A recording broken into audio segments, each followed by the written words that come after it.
नमस्कार साथियों, मैं सुमन शर्मा हाजिर हूँ आप सभी के समक्ष अपनी एक कहानी लेकर जिसका शीर्षक है आसमान और धरा। तो सुनिएगा। कुछ दिनों से मानो बारिश ही न हुई थी, पर भूमि को चिंता न थी क्योंकि उसमें थोड़ी नमी अभी बाकी थी। पुष्प खिले थे, वृक्ष अभी हरे भरे थे, पर कुछ दिन और वर्षा न हुई। धरा के माथे पर धीरे धीरे चिंता गहराने लगी। उसे लगा कि उसके मन का यह हरा भरा उपवन कहीं सूख न जाए। फिर थोड़े दिन और गुजरे, पर वर्षा न हुई। फूल मुरझाने लगे, धरा का आंगन भी सूखने लगा। धरा का गला चिंता से व्याकुल था। सोचने लगी, मेरा उपवन, मेरा जीवन, उसका क्या होगा। आसमान से प्रार्थना करने लगी, सूनी आंखों से उसे देखने लगी, पर मेघ न बरसे। आसमान ने उसकी न सुनी।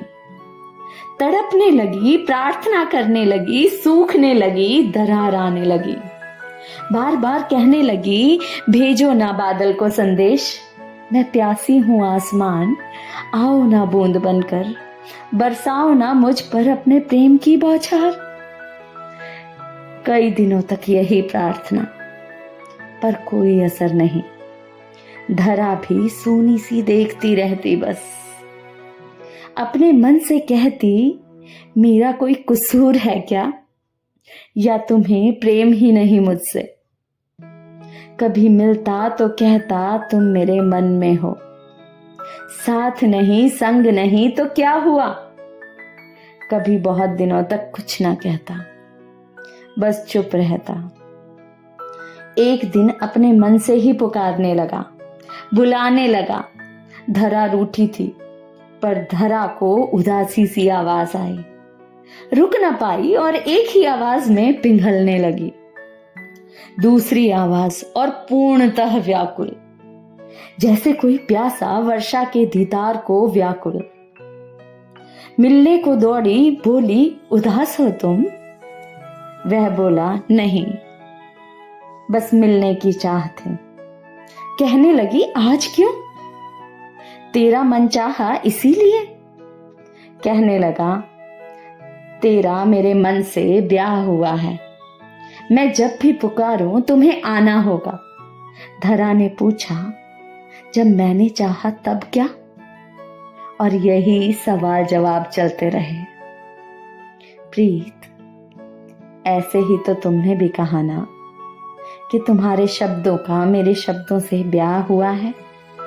मेरी लेखनी सुहागन है तेरी कलम की। पर मैं पूछना चाहती हूं कि क्यों इस समाज में स्त्री से ही उम्मीद की जाती है समर्पण की, हर पुकार पर उसके प्रत्युत्तर की। क्यों यह पुरुष इतना अहंकारी है।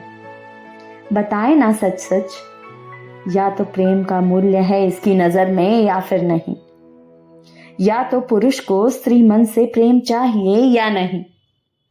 पर कटु सत्य है यह, पुरुष ने हमेशा स्त्री को भ्रम में ही रखा, और स्त्री हमेशा पुरुष की उदासी पर एक ही पुकार में अपना अहंकार त्याग कर दौड़ी चली आई और प्रिय प्रेम में पूर्णतः समर्पित हो गई।